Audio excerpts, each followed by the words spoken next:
Bu canlıların qan dövranı kimi kompleks sistemləri və son dərəcə mürəkkəb orqanları vardır.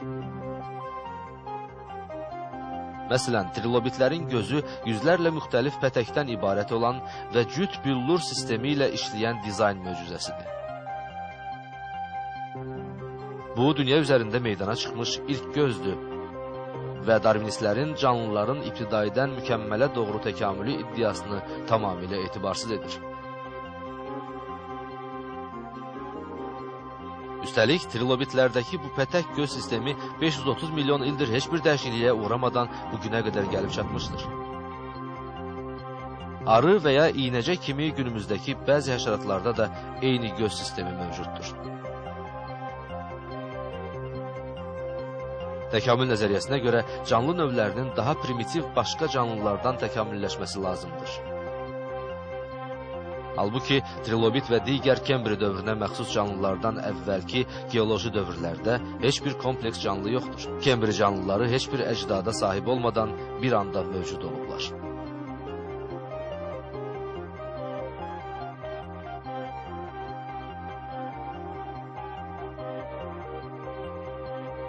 Təkamül nəzəriyyəsinin ən məşhur müdafiəçisi olan İngilis zooloq Richard Dawkins bu mövzuda belə etiraf edir.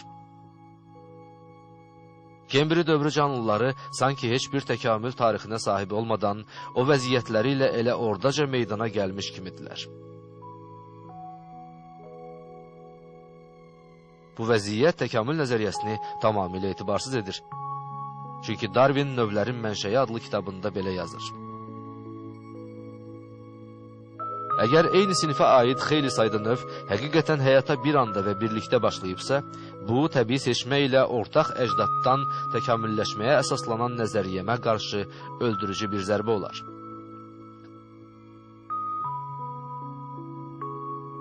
Darwinin qorxduğu bu öldürücü zərbə fosil qeydlərinin lap başlanğıcından, yəni Kembri dövründən gəldi.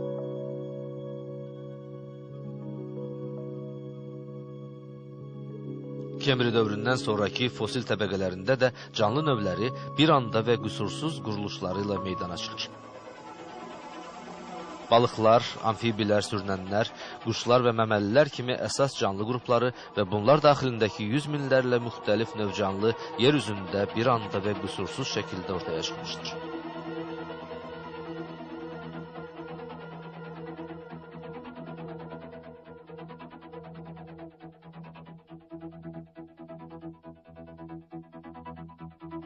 Bu qrupların arasında təkamülçülərin xəyal etdikləri aralıq keçid formalardan biri belə yoxdur.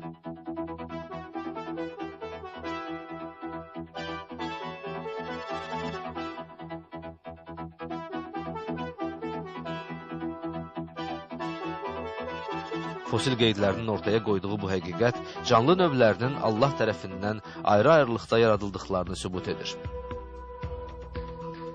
Təkamülçü paleontoloq Mark Çarnetski bu gerçəyi belə etiraf edir. Nəzəriyyəni isbat etməyin qarşısındakı əsas maneə həmişə fosil qeydlər olub. Bu fosillər heç bir zaman Darwinin fərz etdiyi aralıq formaların izlərini ortaya qoymamışdır. Növlər anidən meydana gəlir və bu gözlənilməz vəziyyət növlərin Tanrı tərəfindən yaradıldığını müdafiə edən yaradılışçı fikri dəstəkləyir.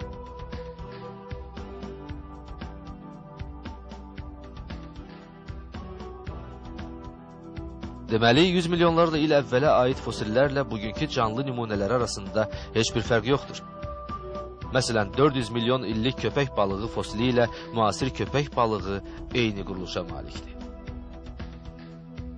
Eyni şəkildə 100 milyon illik qarışqa ilə müasir qarışqa,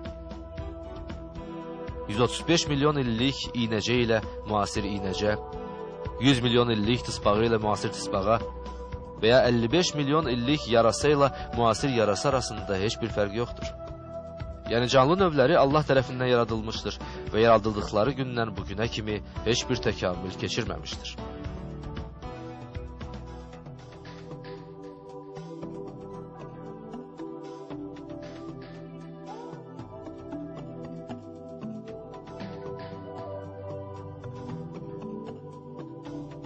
Təkamülçülərin aralıq forma olaraq qarşıya qoyduqları bir neçə fosil qalığının əslində qətiyyən aralıq forma xüsusiyyəti daşımadığı elmi kəşflərlə ortaya çıxmışdır.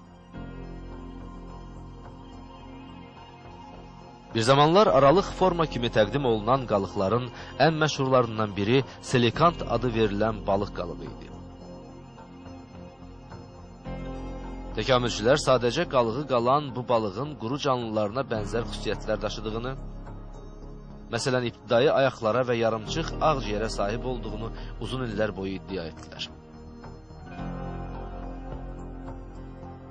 Selikant haqqında bu təkamülçü izahlar elmi həqiqət kimi göstərildi və canlını sudan quruya çıxarkən göstərən xəyali şəkillər dərs kitablarına qədər salındı.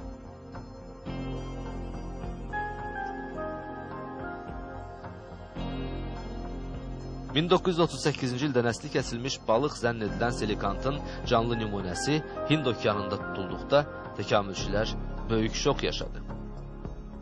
Çünki balığın günümüzdəki balıqlardan heç bir fərqi yox idi. Selikantın təkamülçülərin iddiasının əksinə olaraq nə ayaqları, nə də ibtidai ağciyəri vardı. Həmçinin sudan quruya keçid ərəfəsində olan bir canlı kimi göstərilən selikant 180 metr dərinlikdən üzə çıxmayıb dərinlikdə yaşayan balıq idi.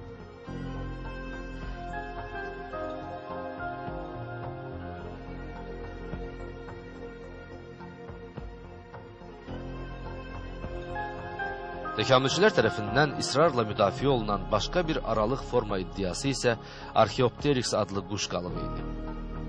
Təkamülçülər bu canlının tam uça bilməyən, yarı sürünən, yarı quş bir canlı olduğunu iddia etdi.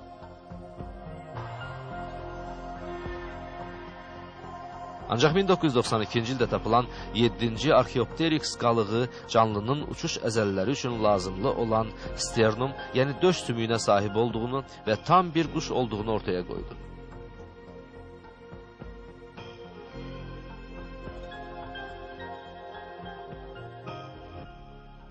Archaeopteryxin qanadlarında olan pəncəyə bənzər dırnaqların huazin kimi müasir quşlarda da mövcud olması bu canlının aralıq keçid forması olduğu iddiasını tamamilə əsassız buraxdı.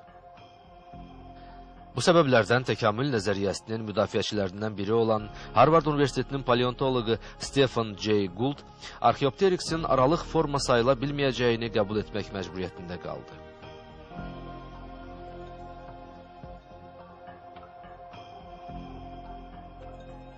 Müxtəlif canlı qruplarının quruluşları araşdırıldıqda bunlar arasında təkamülün baş verməsinin qeyri-mümkünlüyü onsuz da görünür. Məsələn, tənəffüs sistemləri, ifrazat mexanizmləri, əzələ quruluşları və maddələr mübadiləsi tamamilə suda yaşamağa nizamlanmış balıqların sudan çıxaraq quru canlısına çevrilməsi qeyri-mümkündür.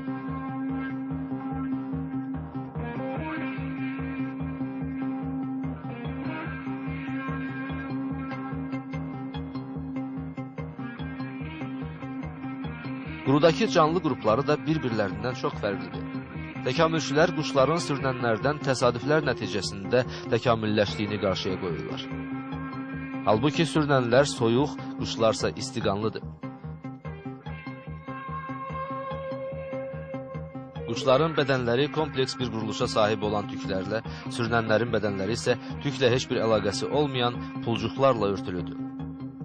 Quşların bütün digər quru canlılardan fərqli tənəffüs sistemləri vardır.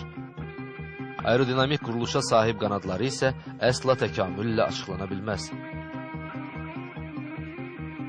Qanadların təkamül nəzəriyyəsinin iddia etdiyi kimi kiçik dəyişikliklərlə mərhələli şəkildə inkişaf etməsi qeyri-mümkündür. Çünki yarımçıq qanadla uçulmaz.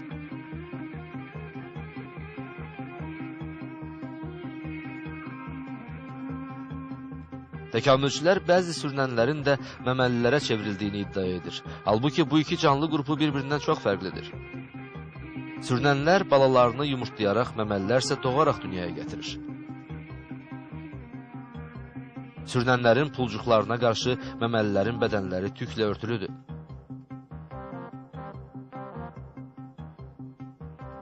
Süd ifrazı mexanizmləri isə yalnız məməlilərə xasdır və mənşəyi təkamülçülər tərəfindən heç bir şəkildə açıqlana bilmir.